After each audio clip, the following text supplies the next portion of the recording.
செக்ஷன்ஸை பர்ஃபெக்டாக ப்ராப்பராக பிரிக்கணும். இந்த கேர்ள்ஸ் பண்ணும்போது மட்டும் செக்ஷன் வந்து நம்ம இஷ்டத்துக்கு எடுத்தோம்னா கேர்ள்ஸ் வந்து ப்ராப்பராக வராது.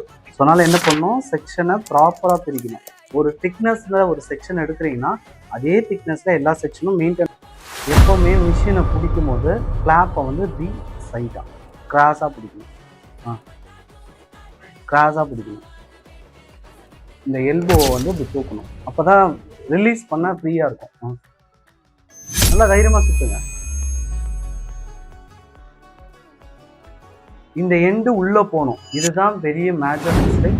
கேர்ள்ஸ் பண்ணும் போது எப்போ கேர்ள்ஸ் நீங்கள் பண்ணாலும் அந்த எண்டு இருக்கு இல்லையா, எண்டுமே சேர்த்து கேர்ள்ஸ் ஆகணும். இல்லைன்னா அது மட்டும் தனியாக வந்து ஸ்பிட் ஆகி நிற்கும். அப்படி நிற்கக்கூடாது. முடிச்சுக்கிட்டு நல்லா ரோல் பண்ணுங்கள். ரோல் பண்ணுங்கள். அதுக்கு மேலே நம்ம போகவே கூடாது. மிஷின் இருக்குது. போனோம்னா என்ன ஆகும், லென்த் ஹேர் கூட ஷார்ட் ஆகிடும். ரொம்ப மேலே தூக்கிட்டார்.